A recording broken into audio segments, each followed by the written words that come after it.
Here's Dick Powell as Richard Diamond, private detective.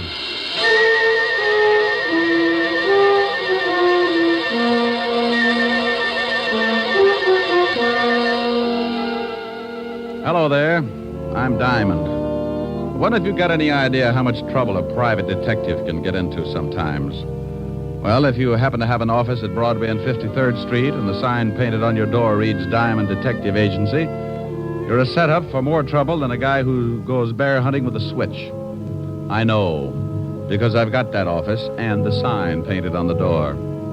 Sure, I've got a lot of idle time, and I use it up sitting around with my feet on the desk, waiting. But idle time can be as dangerous as a rattlesnake taking a sunbath. It's just a preliminary, the lull before the storm. You might wait an hour, a day, or maybe even a week. But the quiet minutes keep multiplying, and sooner or later, things come to a head. Like one day last week. I'd been working on an extra long lull that didn't look like it was going anywhere. But in another part of town, a union meeting was taking place. It was going to keep me jumping around like a hungry flea at a dog show. I wanted to talk to you men. It's time that we did something. The Laborers' Assistance League is already functioning in a great number of factories in this city. And it's getting a stronger foothold all across the country. It continues to expand and gain power because it operates best where there's growing unrest and discontent within the factories. Now, they cause trouble and make it look like the union's not doing a good job for the worker. I know for a fact that 4 or 5 men can sit in on a union meeting and cause enough trouble to make it look like the whole union is wrong. Now, this union is getting along fine. He's really out to make trouble tonight. Yeah, if he keeps it up, this is going to be a tough union to crack. He won't keep it up. You're going to take care of him. Oh, what good will that do? His brother Phil will be in from California next week. We can shut his brother up, too. Are you sure he planned this thing with his brother? Yeah. When he gets in from California, he's bringing enough information to put us out of business. Well, that just gives us a week. He's talked too long. Let's break this meeting up. Is doing just that. Yeah? Well, how do we know you're not talking through your hat? Well, now, look, you all know me. I gripe as much as the next guy. But I know for a fact that this league is not only working like that all over the country, but now it's beginning to move in on our factories and our unions. Yeah, but how do we know it's such a bad thing? They're a bunch of racketeers. And if you don't believe me, you come to this meeting next week, and I'll give you the proof you want. Well, I guess you're right. He promised them proof in a week, and that's what his brother gets in. Don't worry about it. When he gets the package, he won't be able to give anybody anything.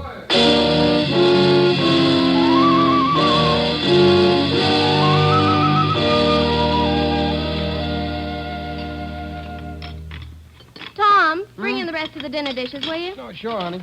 Here, Mama, let me wash them. You talk to Tom for a minute. He's going to another meeting tonight. Oh, meetings. Always meetings. Oh, Tom, you're working too hard. Don't worry, Mama. Phil will be home tomorrow. He'll help me. Oh, this is not a good business, Tom. The phone call, the threats.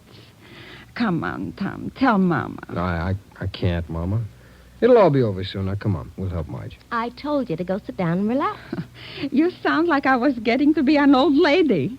You take the dish towel, and we'll both do them, huh? Yeah, honey. Your wife thinks I'm getting too old to wash dishes. Just you wait until she has a daughter-in-law. I think Mama's hinting. Mama, shame on you. You give us the time to get the son first, then there's plenty of time for a daughter-in-law. Well, I had you and Phil by the time I was 18. Marge is 22, and you've been married over a year now. Mama, if you're so set on me raising a family, why don't you talk it over with Marge? Maybe you two can think up something. We'll let you know. Oh, you do that, will you? You better hurry up, Tom. You'll be late for the meeting. All right, Mama. Oh, I'll get it. No. You say goodbye to your lovely wife. Why, thank you, Mama. You know, before your father died, I only had time to raise 2 screaming roughnecks. But now I claim to be the grandmother of at least 5 more. How about it, honey? Think we ought to make Mama happy? This is a conspiracy. Who do you think's going to get left with all the work? Maybe just 3 then, huh? Silly.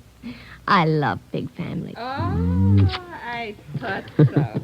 Smooching when you ought to be on your way to the meeting. Can a guy even smooch with his own wife? Who's at the door, Mama? Oh, the mailman. He left our special delivery package for you, Tom. It's in the living room. For me? Yeah. Must be from Philip. It's from California. Oh, he must be sending some stuff on ahead. Well, why don't you open it, Mama? Maybe it's something for you, too. Oh, the women have dishes to wash. It's addressed to you. If you don't want to open it now, so leave it till tomorrow. Now, go on. Get out of my kitchen. You know go. you're sounding more like a mother-in-law every day. Oh. Okay, I'll open it. You know, maybe it'd make you happier if you knew that Marge and I decided on 5 kids. Children are not kids. Kids are goats. Well, you never know. Tom, John Wagner called you earlier. Wagner? What do you want? He didn't say. Who's the package from? Oh, that's from Phil, all right. I know it's a surprise because he sent it to me at the shop first, and then they sent it on here. Wonder why I didn't get it at the shop. Well, what is it? Just a second, Mama. Wrapped up pretty tight. Boy, it's sure heavy.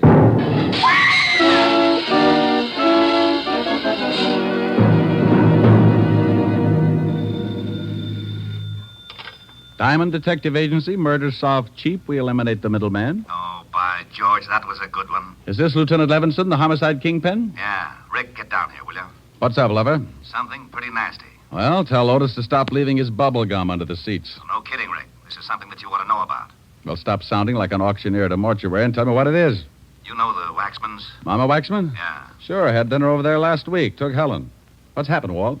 Last night, someone sent Tom Waxman a box with a bomb in it. What? I knew you were a friend of the family, and I've got to talk with you. Come down here, will you? You know it. I closed the office and grabbed a cab for Walt's precinct. All the way over, I kept thinking about Mama Waxman and her 2 sons. I'd known the whole family when I used to be on the force. Tom, who used to sing first tenor at the synagogue, had gotten hit in the throat with a baseball. And Cantor Weinberg asked me to take over for him, so I sang that day in Tom's place. Mama Waxman heard me and asked me over later for the best dinner I'd ever eaten. We've been friends ever since. The cab dropped me off at the station, and I went in fast. Sergeant Otis was sitting at his desk reading the Police Gazette. Hello, Otis. Stop panting. They're just pictures. Oh, it's the comic gum show. Go on in, Diamond. The lieutenant expects you. Well, thanks, Sergeant. Oh, by the way, when are you going to get a haircut? You're beginning to look like Rasputin with a Tony. Hello, Walt. Sit down. I got a real headache. How much damage did the bomb do? Plenty. Killed Tom and put his wife and mother in the hospital. Mama Waxman's pretty bad. Oh, that's awful. Any line on the killer? Yeah, that's why I got this headache. We're, holding Phil Waxman, Tom's brother. Holding Phil? Are you crazy? Those 2 kids were inseparable. Tom's wife said that the box the bomb came in was from Phil. She heard Tom say so before he opened it. Well, she could have been mistaken. Someone could have copied Phil's handwriting. The story's got more holes in it than a fishnet. The package was sent from California, Rick. That's where Phil was. He got in this morning and we picked him up at the train. What does he say? I thought at first he was going to say plenty, but then some guy comes in and says that he's his lawyer. After the guy left, Phil shut up like a clam. He denies the crime, doesn't he? Oh, sure, but that's all. Can't get anything else out of him. Who was this guy who claimed to be his lawyer? I got it right here. Name is John Wagner. You check on him? Yeah, he's a lawyer, all right, but we can't find an address on him. Moved his offices about 3 weeks ago. Can I talk to Phil? Won't do you any good. But if you want to, have Otis take you over to the tombs. I won't have to hold Otis's hand, will I? Oh, go on. Get out of here.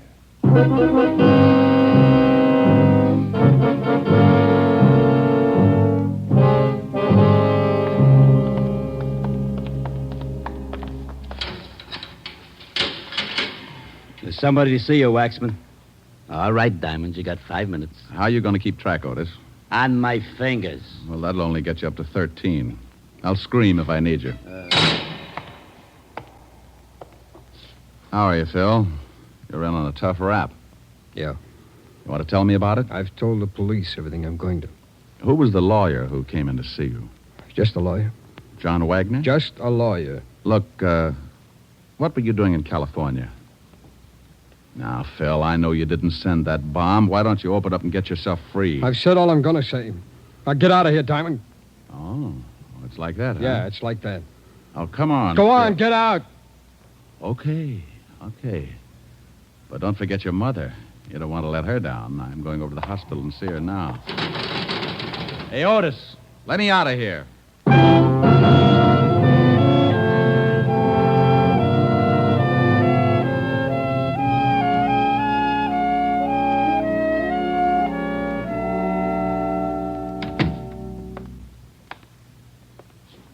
Hello, Mama. What? Who? Oh, Richard. How's my big policeman? Fine, Mama. Did you know that one of my wonderful sons is dead? Did you know that, Richard? Yes, Mama. Now, you take it easy, or the doctor won't let me stay. They killed my Tom because what he said was the truth. And that's why they are bad. Because they don't let people tell the truth. Who, Mama? My boy Phil knows. He will tell everything about them, and then they will be arrested. Sure, Mama, but who does Phil know about? I just saw him, and he won't tell me. Mama. I feel so sleepy. I'm tired. Mama. You'll have to leave now, Mr. Diamond. Is she asleep, nurse? Yes, we gave her an injection before you got here. Oh. Well, then may I see Mrs. Tom Waxman? For a minute, yes. She's in this next room. She isn't as serious as Mrs. Waxman, but she has to rest. I'll give you a minute with her.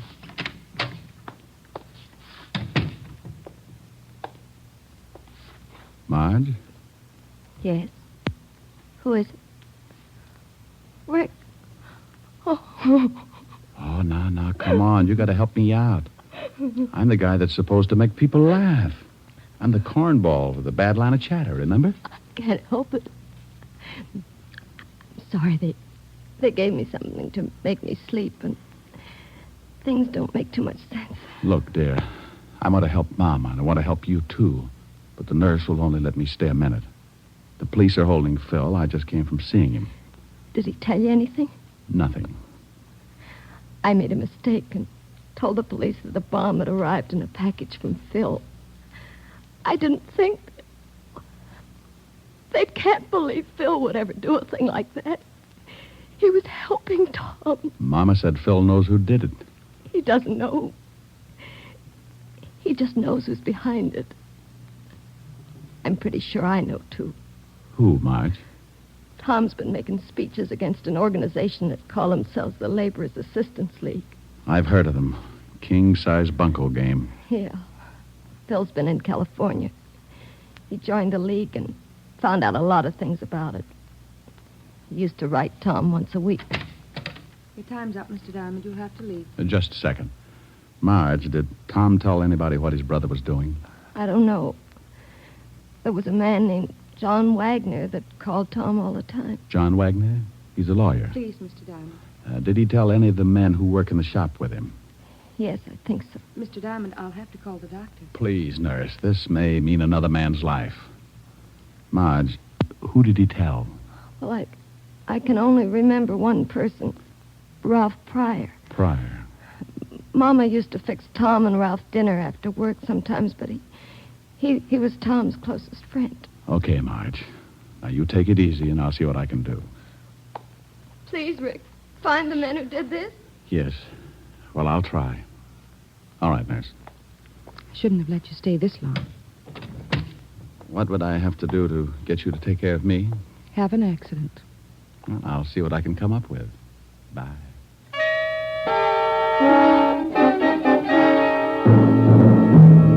I left the hospital and walked out on the street. One of those sidewalk photographers snapped my picture and handed me a card in case I wanted to send him 2 bits for the print. I threw the card away and headed for the factory where Tom had been working. The superintendent took me down and introduced me to the new foreman of the shop. Yeah, pretty rough about Tom. That's an understatement. Tell me, when did you take over Tom's job as foreman? This morning. How long have you worked for this shop? About 3 years. Why, are you a cop? I might be. You know a guy named Ralph Pryor? Sure, that's him, right over there about that there turtle lead. Want me to call him over? No, I think I can make it under my own power. Hey, you Ralph Pryor? Yeah. You knew Tom Waxman pretty well, didn't you? Yeah. Well, don't cry on the machinery. It'll rust. Who are you? What do you want? Name's Diamond. Let's say I'm a friend of the family. Well, good for you. What are you snooping for? I've got an erector set. I just love machinery. Well, don't get too close to this machine or it'll take your arm off. As long as it's not the one I count my money with. How long have you worked here? None of your business. Where were you during the war? Same answer. Well, thanks, Mr. Pryor. You've been grand. Hey, Foreman. Yeah. Did you talk to Pryor? Yeah, he's the quiet type. Say, how does the mail come in here? From the mail room. Ask a silly question. No, I mean, who brings it in? No special one. Foreman usually sends someone after it. Do you remember a package coming here for Tom yesterday or the day before? No, if there'd been one, Tom would have seen it. He was the foreman then. Where can I find the mailroom? Up the hall to head of the stairs. Thanks. Sure is too bad about Tom. You said that. Say, didn't I know you all back in Little Rock, Arkansas? No, I'm from Malvern. I just thought I'd ask.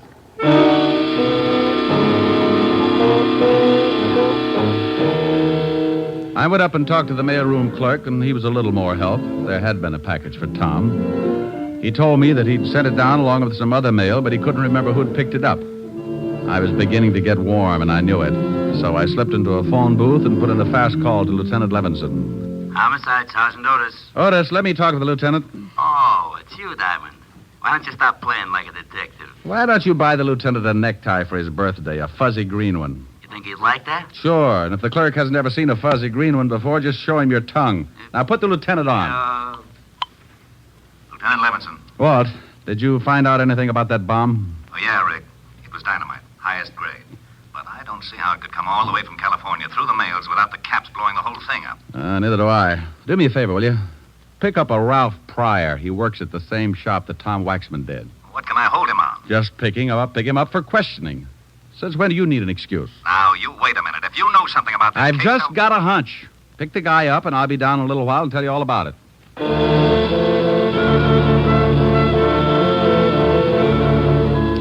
I hung up on Walt just as he was getting around to the words you could censor and headed back to the factory. I waited around outside for about 10 minutes, and then, sure enough, a prowl car pulled up, and two boys in blue got out and went in. In a couple of minutes, they came back outside, only this time they had company. Ralph Pryor. I waited until they'd pulled away, then I hailed a cab and headed for the 5th Precinct myself. Where have you been? Snooping, Walt. I just saw your boys pick up Pryor at the factory. Thanks. Now, would you kindly tell me what you wanted him picked up for? Oh, it's a long shot, Walt. I found out he knew what Tom's brother was doing in California. What was he doing? Getting some information on a racket that's been trying to muscle in on Tom's local union. In California? Yeah, they're operating all over the country. You've heard of them. Laborers Assistance League. Oh, those leeches. Well, I still don't see what this has got to do with Pryor. Walt, I think that bomb was sent from the factory here in New York.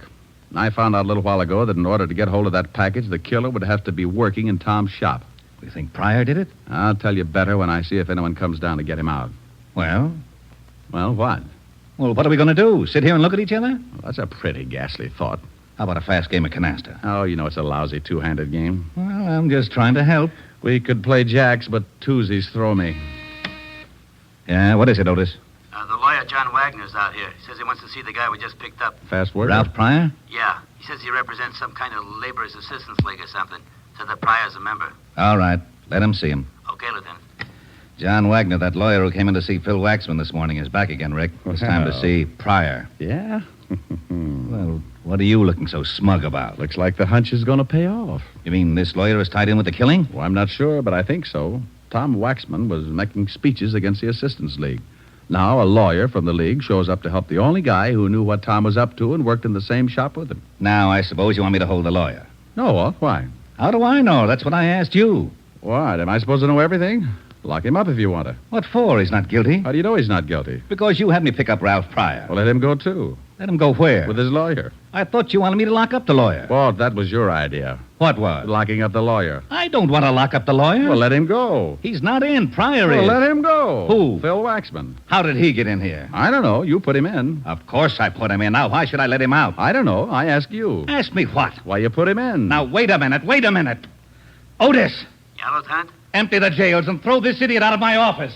Thanks, Walt. Bye.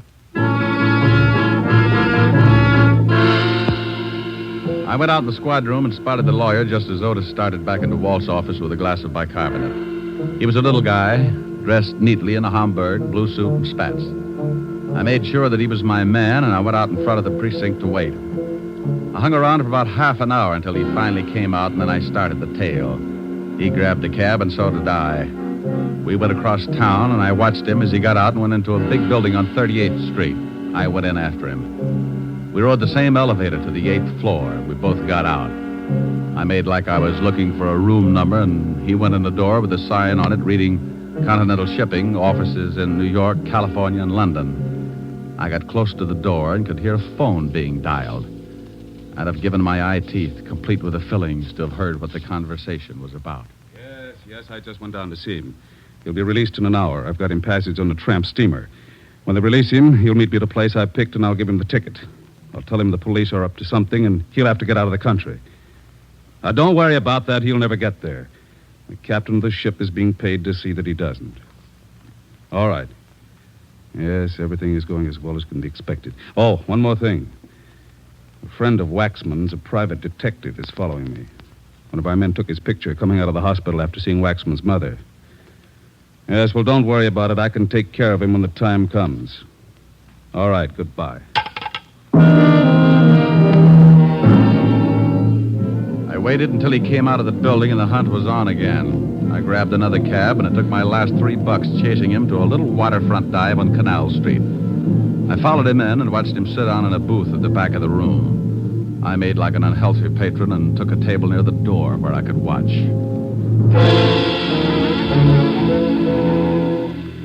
An hour later, a guy walked in and headed for the lawyer's booth. He was Ralph Pryor. He talked with the lawyer for a minute, then took an envelope from him and got up.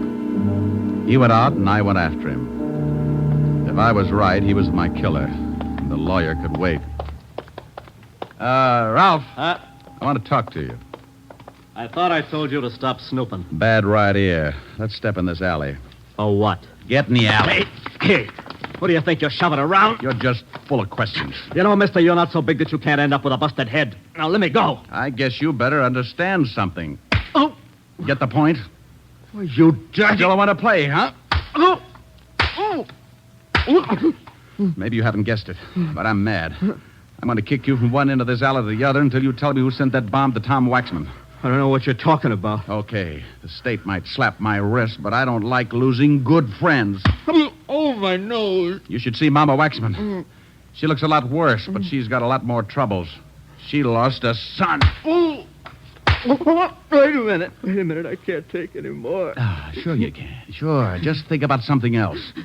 Tom Waxman, maybe, or his wife and mother. Want to tell me? Mm-hmm.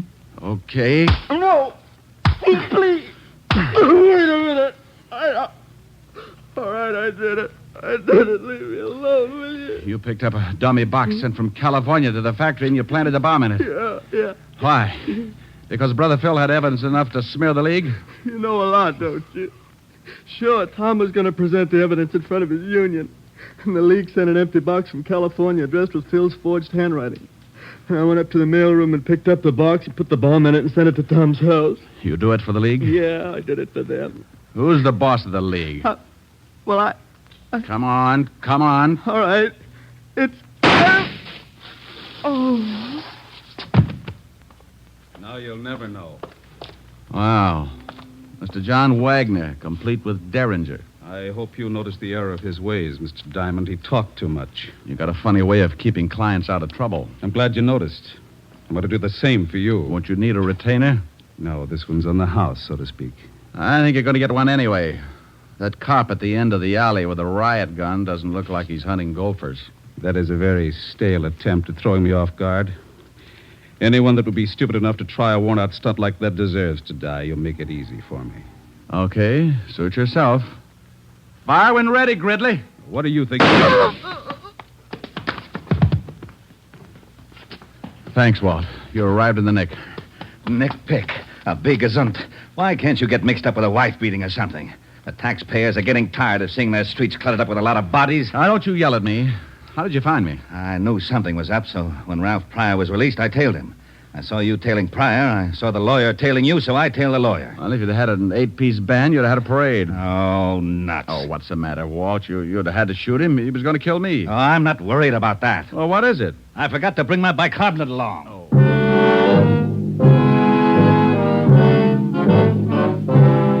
Well, the wagon came and crated Pryor and the lawyer off to the morgue. When we got back to the station, Walt put in a call to the feds and told them to check the Labor's Assistance League in California and pick up the guys who sent the package through the mails. Using the mails like that can be a tough rap. and 3 weeks later, the government closed in. They picked up the big wheel and threw the whole bunch away for 10 to 20. Tom's brother, Phil, was released, and he went in front of Tom's union and gave them the evidence he'd collected while he was with the League. Needless to say, the League wasn't represented that night or any night after that. About 3 weeks after Mama Waxman came home from the hospital, she invited me over for one of her famous dinners. I brought Helen, and her butler Francis came along to help with the serving. Oh, Mama, I'm stuffed. Oh, but Richard, you didn't finish up the cheesecake. Can't make it, honey. I can't move. Oh, the Helen's a good girl. She ate everything in front of her. You know what? You two should get married. Her appetite is the best argument against getting married I can think of. Keep working on him, Mama. All right. Now, let's all go into the front room. If I know my big policeman, he still likes to stretch out on the couch, huh? You are so right. Here, let me help you, Mama. Thank you, Richard. Where's Francis? Oh, he's in making some coffee. Oh, he's been such a help. Before the accident, it was nothing to serve supper. You sit right here, honey. All right. Thank you. I won't have to eat another thing for a week. Here's the coffee, Mrs. Waxman. Francis, you must call me Mama, like the rest. Oh, yes, ma'am. Mama. Did you have enough to eat also, Francis? It was simply wonderful. You know, someday if Miss Asher doesn't mind, I'd like to stop by and, well, just to swap recipes, as it were. Well, I think that would be wonderful, Francis. Why don't you do that? I'll give you some fine ones, Francis. Where's Phil tonight, Mama? He had to go to our union meeting. He's going to work in Tom's shop. He also asked me to thank you for singing at the funeral. Glad to do it, Mama. Richard, we always wondered where you learned to sing in Yiddish. Well, I used to pound a beat on the Lower East Side. Oh, well, would you do me a big favor, Richard? Sure, dear. I'm feeling a little sad about my boy tonight. Would you sing something for me? This song he liked you to sing. Oh, I'm a little full of dinner, Mama. Please, Ray. Oh, yes, please, Mr. Diamond. Well, all right. Mimi. A Yiddish Mädel, darf a Yiddischer boy. It's pretty good for a shaker, so, Mama. Fine. Du schöner Mädel, denn es darf sein, soll. What does it mean? Don't tell her, Mama. Weil in der Teure ist geschrieben, in der Säu ist du's verblieben. A Jiddisch Mädel, darf a jiddischer boy. Hoi, hoi, hoi, Hosenkalle, Mazel tov. Oh, that was wonderful, Richard. You know you would make a fine cantor. Well, thank you, Mama. How did you like it, Francis? Ha! Als een gazen bist du gitten dishwasser. What? Francis. What did he say, Mama? He said as a cantor you would make a fine dishwasher.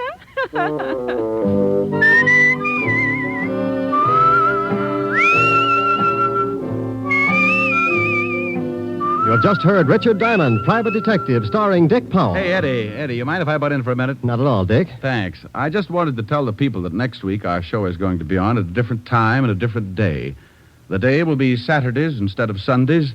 And would you please look in your newspapers for the time? Thanks, Dick. Yes, ladies and gentlemen, Richard Diamond will come to you next Saturday at a new time. Be sure to check your newspaper for the hour. This program has come to you from Hollywood. This is NBC, the national broadcasting company.